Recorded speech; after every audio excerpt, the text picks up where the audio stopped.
Today, we're looking at a story that is really at the intersection of so many crises at once. We're talking about a global pandemic, yes, but also about historical injustice and just a fierce fight for survival and sovereignty. Our focus is on the indigenous peoples of Brazil and how COVID-19 became so much more than just a health crisis for them. It's a critical topic, and for this deep dive, our mission is to really get into the weeds to understand the systems at play here. We're drawing from some really powerful sources, reports from indigenous organizations themselves, like APIB and COAB, but also academic papers on governance and some specific epidemiological studies. And what's so striking right from the beginning is this idea of a multi-front war. These communities were fighting a deadly virus, sure, but also, institutional neglect from the capital, and at the very same time, an actual physical invasion of their lands. It's almost impossible to imagine. It is. And to really grasp the scale of it, you have to start with the human cost, which was just immense. The very first reported indigenous death from COVID in Brazil was a lady from the Barricade people back in March 2020. And that single tragedy, it was like an alarm bell for what was coming. And the sources use this one phrase that is just devastating. They say the death of each elder represents the burning of a library. It's a perfect metaphor.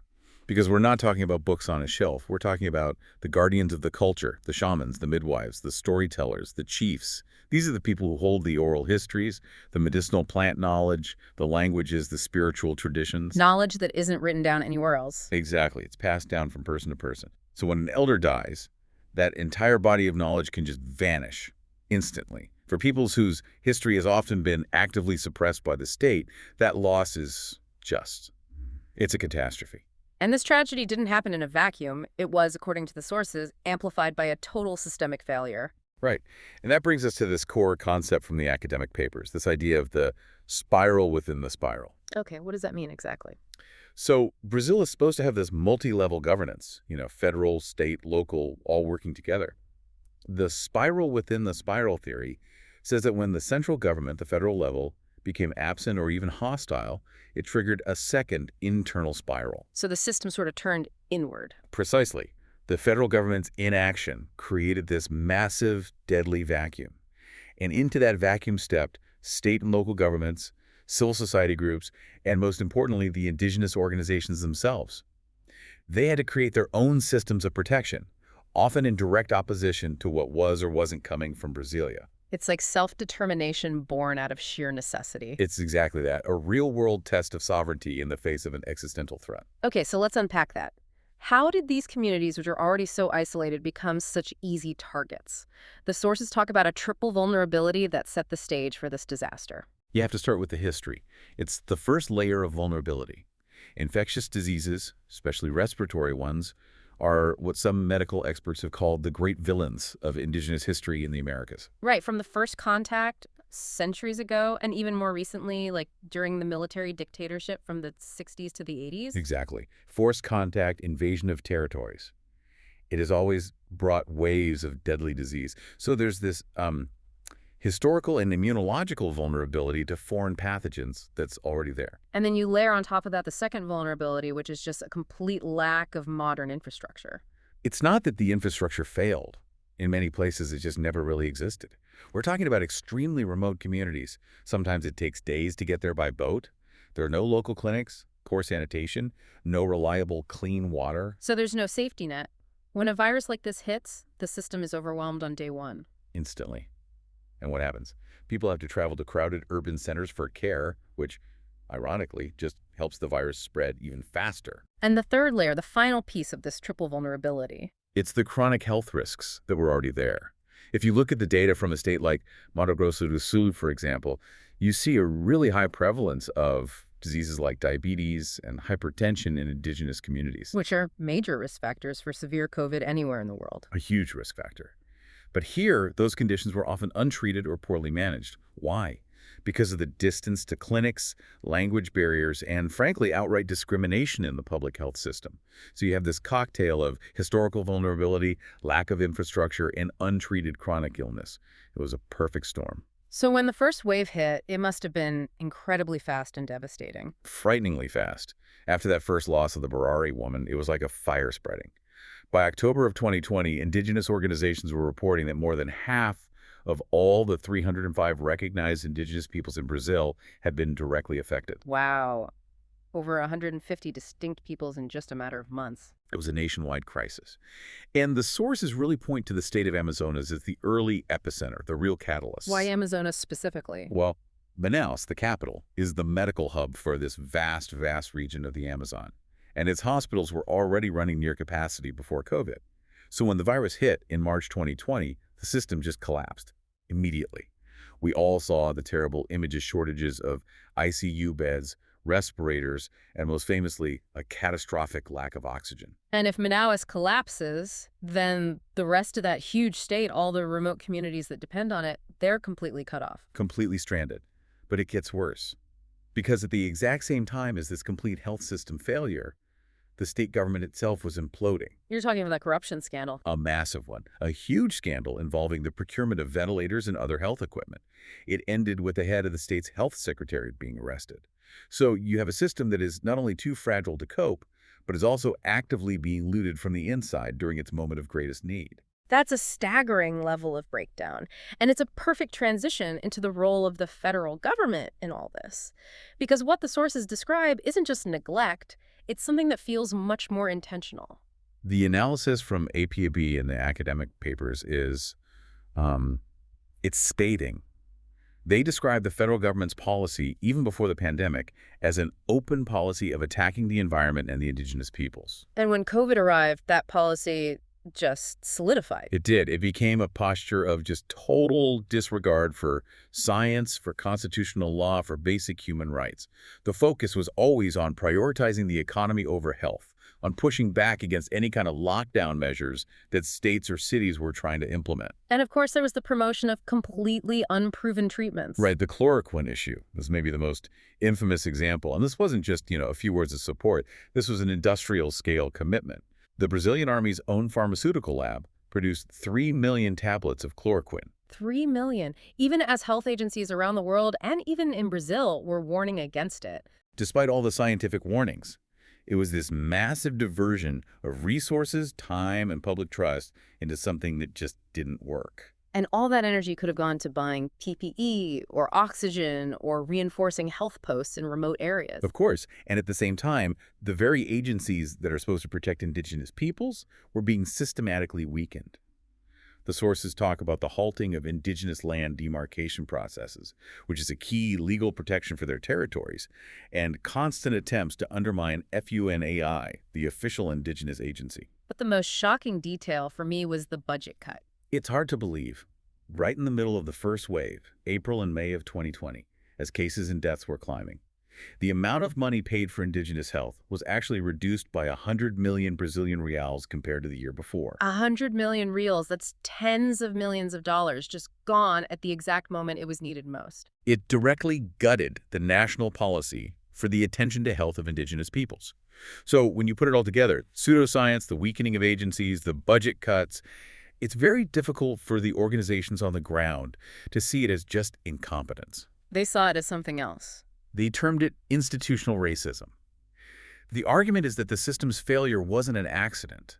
It was a direct consequence of a political worldview that simply did not value the lives of these populations. Which is why they were forced to turn to the courts. The legal system became the last line of defense. It became the primary battlefield. The Supreme Court, the STF, had to intervene again and again, usually because groups like APIB filed lawsuits.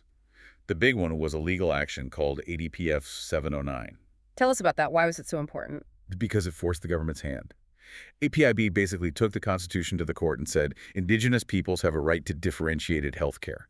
The government is failing to provide it. You have to make them act. And the court agreed. They did. They mandated specific actions. The government had to create a specific plan. It had to set up sanitary barriers to protect territories from invaders, and it had to create a working group that included indigenous representatives. It made their health a constitutional obligation, not a political choice. But even with the Supreme Court on their side, the political resistance from the executive branch was intense. I'm thinking of that emergency aid law that Congress passed, which the president then just gutted. That's maybe the single most egregious example of this policy of hostility. Yeah. Congress passes a law, number 14,021, an emergency plan specifically to help indigenous and other traditional communities during the pandemic. The president then vetoes 22 of its key points. 22? What kind of things were vetoed? We're talking about the absolute basics. The vetoes denied communities access to things like drinking water. Wait, they vetoed access to clean drinking water. Yes, and hygiene products. And critically guaranteed access to ICU beds. As API said at the time, when you deny someone drinking water in an ICU bed during a pandemic, that's not a policy disagreement. That's a fundamental violation of human rights. It's hard to even process that. And this hostile environment had very real, very direct consequences for how the virus actually got into these remote villages. It really did. The lack of clear science-based protocols was a disaster. There's one infamous case mentioned in the sources where a doctor from CESI, the government's own indigenous health secretariat, returned from a vacation in São Paulo, the country's biggest COVID hotspot. And didn't quarantine. No quarantine, no testing. He went straight to work in the Alto Rio Solimões region, a very remote area with many indigenous communities, and he started a major chain of infection, a single failure of protocol that endangered hundreds, maybe thousands of people. So the very people meant to provide care became vectors for the disease. In some cases, yes. And it wasn't just personnel. There was a regulatory change at FUNAI that critics said was incredibly dangerous. It effectively loosened the rules for contacting isolated, sometimes uncontacted tribes. Bypassing the usual extremely strict protocols during a respiratory pandemic was just. It was risking ethnocide. It flew in the face of everything we know about the dangers of first contact. Which brings us right to the crisis on the ground. Because while communities were trying to isolate, the pandemic wasn't the only threat they were facing. As one of the sources puts it so grimly, the criminals have not been quarantined. That quote just says it all, doesn't it? While indigenous communities were trying to lock down and protect themselves, illegal miners, loggers, and land grabbers saw a golden opportunity. They knew public attention was elsewhere. They knew government oversight was weak or even supportive of their activities, so they pushed harder than ever. And the response to any resistance was brutal. There were targeted killings. Horrific, targeted violence. In Maranhão, a leader named Zezeko Guajajara, who was well known for fighting loggers and was actively organizing his community's isolation efforts. He was murdered on March 31st. A few months later, another leader, Kwaxipu Kakor, was beaten to death after a conflict with traffickers. These weren't random acts. These are assassinations of people who were defending their land and their people's health.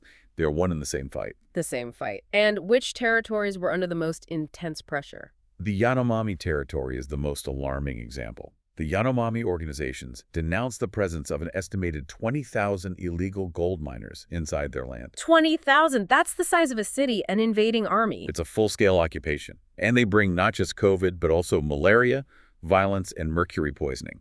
This is what sparked that huge international campaign, #MinersOutCovidOut, to draw global attention to the crisis. And this pattern of invasion by miners was happening elsewhere, too. All across the Amazon. The Kayapó and Munduruku peoples were also facing massive invasions for gold mining. You see thousands of acres of forest destroyed, rivers contaminated with mercury. And what's really disturbing is the level of official sanction for it. You're talking about the Minister of the Environment's visit to Munduruku territory. Yes, he went there specifically to promote a bill that would legalize mining on indigenous lands. The reports say he even used a military aircraft to fly miners to Brasilia for meetings. So you have a top government official actively collaborating with the very people who are spreading disease and destroying protected territories. It sends a pretty clear message. And this environmental destruction, it's not a separate issue. It directly made the health crisis worse. They are completely intertwined. The illegal deforestation, the forest fires that follow, they fill the air with smoke. One report noted a 25% increase in hospitalizations for respiratory problems among indigenous people because of the fires. So now you're trying to fight a deadly respiratory virus while you're literally choking on smoke. It's a compounding crisis. And behind all this destruction is a river of money, a lot of it from international sources. The financial connections are staggering. The reports trace billions of dollars from huge international asset managers, firms like BlackRock, Vanguard, JP Morgan Chase. So these are household names in finance. Absolutely. And they held massive investments in the very mining and agribusiness companies that were being linked to deforestation, land invasions, and rights violations in the Amazon. BlackRock alone was cited as holding over $8 billion in just 9 of these companies, like the mining giant Vale and the meatpacker JBS. And JBS is a key link in that chain, right? A very direct link. Huh. They were cited for buying cattle that had been illegally raised inside indigenous lands. But there's another, more direct health link with agribusiness. In the south of Brazil, many indigenous people work in meatpacking plants, and these plants became major COVID hotspots. The companies failed to protect them, and these workers then unknowingly carried the virus back to their vulnerable communities. So they were being hit from all sides. Their land invaded, and their people exploited as labor and then exposed to the virus. It's a story of multiple, overlapping injustices. Okay, this is an incredibly bleak picture, but this is where the story pivots. This is where we see that spiral within the spiral kick into high gear with this incredible, resilient response from the indigenous movement itself. This is the heart of the story, really. When the federal level collapsed, this grassroots network, built over decades of struggle, just activated. They didn't wait for help. They became their own public health authorities. And in some cases, they actually found allies in local and state governments who were willing to defy the federal line. Yes, that's a key part of the spiral. In Mato Grosso do Sul, for example, the state government worked with indigenous organizations to bring in Doctors Without Borders. This was after the federal government had initially tried to block them. The state basically said, no, we need the help. And they made it happen. So local reality trumped federal ideology. It did. And you saw similar things elsewhere. The city of Maricá working with local groups on sanitary barriers, the state of Acre creating a working group with indigenous participation that then got support directly from the World Health Organization. These subnational actors saw the disaster unfolding and decided they had to act, regardless of the politics in Brasilia. But the most powerful actions came from the communities themselves. I want to talk about the Atiguaçu in Mato Grosso do Sul. Their response was just extraordinary. It's a perfect case study in indigenous sovereignty in a crisis. The Atiguaçu, the Great Assembly of the Guarani and Kayapó people, they set up more than 50 of their own sanitary barriers. 50? Manned by volunteers? That's a massive logistical operation. It's a public health army. They were protecting huge communities, like the Dourados Indigenous Reserve, with over 17,000 people. And they did it all themselves at first. 15 volunteers per barrier, working in 3 shifts, 247. All without a single dime of federal, state, or even municipal support initially. So they weren't just blocking roads, they became their own front line. They became the entire system. They organized food distribution, they handed out hygiene kits and PPE. They fought for the right to bury their dead with dignity and cultural respect. And this was happening all over. CLIAB in the Amazon, APIME in the Northeast, they were all doing the same thing, producing health information in dozens of different languages, getting it out to the villages. And this incredible organizing effort, it didn't just stay local, it went digital and global in a big way. APEB, the National Articulation, really led that charge. Their big annual mobilization, the Terra Leave Camp, usually brings thousands of people to Brasilia. In 2020, they took it completely online, and they reached 1.5 million people. Then they launched a web series, the Maricá Indigenous Emergency, with over 200 famous artists, scientists, and leaders to amplify their message and raise funds. It was a masterclass in digital mobilization. And all of this was happening because they were forced to fight another war at the same time, what you've called the data war. The fight for the truth. It's a classic tactic of neglect. If you don't count people, you don't have to serve them. They realized very quickly that the official government data from CESI was a massive undercount. Why? Who is being left out of the official numbers? The official data only counted indigenous people who lived in officially demarcated territories and were served by the Special Indigenous Health Subsystem. That completely excluded 2 huge vulnerable groups, indigenous people living in cities and those living on lands that hadn't been officially recognized yet. And the gap between the official numbers and reality wasn't small. It was a chasm. By October 2020, APIB's own monitoring committee, the National Committee for Indigenous Life and Memory, had counted 880 deaths. The government's number was far, far lower. It created this total crisis of credibility. And trying to fix this pointed to a deeper problem within the health system itself, right? A kind of systemic erasure. Exactly. You could see it in the national databases, like CVF Gripe. There's a fields for race or color. But for more than half the records, health workers were just putting ignored. It's a technical manifestation of institutional racism. The system literally wasn't designed to see them. So they were being made invisible in the data at the exact moment their lives were most at risk. That's it. And it took a Supreme Court order, as part of that ADPF 709 lawsuit to make it mandatory for health systems to properly record the race and ethnicity of patients. They had to sue the government just to be counted. And even when the government was forced to release data, the organizations found problems with it. Yes, their own data analysts went through it and found all sorts of errors, impossibly old ages, like 150 years old, discrepancies from one day to the next. So they were fighting for their lives, for their land, and for basic data integrity all at the same time. It's just layer upon layer of struggle. And now, moving beyond the immediate death toll, researchers are starting to see some of the more hidden long-term consequences of this crisis. There's a study on infant health in the Amazon that is really telling. It's a crucial piece of research because it looks past the mortality stats to the subtle generational impacts. The researchers focused on small rural towns in the Amazon, not the big cities, to see what was happening in more remote areas. And what did they find? How were indigenous babies affected differently? They found a clear, statistically significant impact on birth weights. Indigenous infants who were born after the pandemic began were much more likely to be born at a dangerously low weight compared to non-Indigenous babies in the same areas. How low are we talking? In the most vulnerable group, which was babies born to mothers who had to travel for care, they were 3.4% more likely to be born weighing less than 1,100 grams.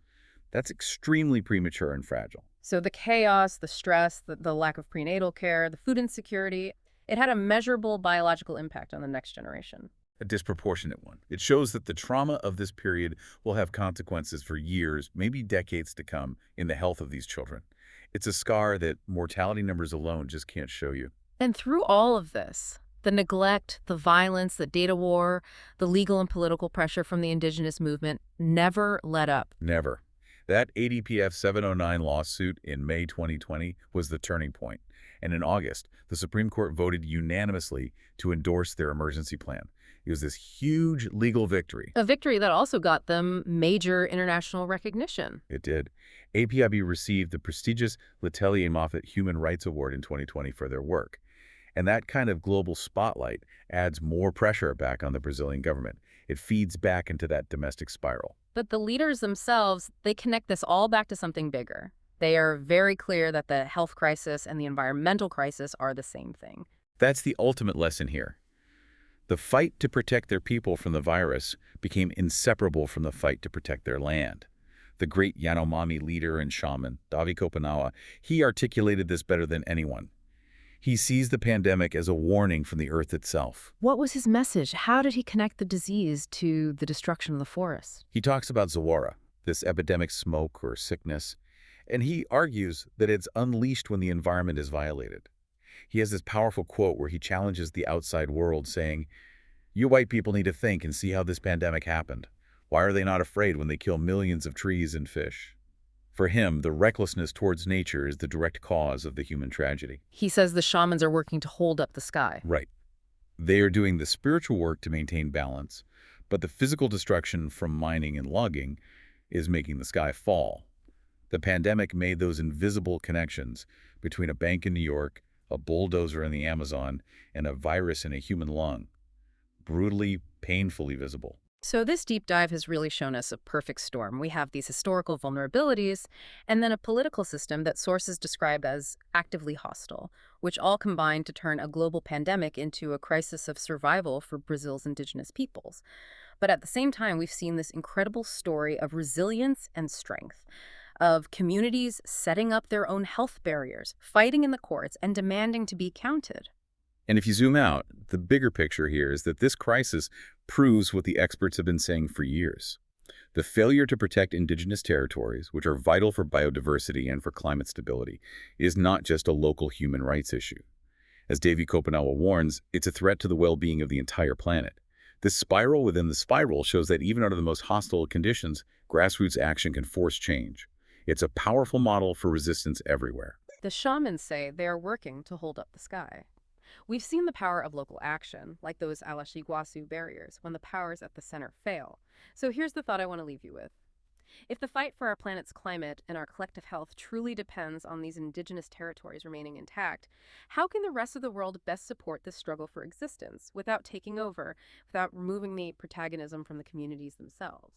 It's a question of solidarity, and it means recognizing that their fight is, in a very real way, our own.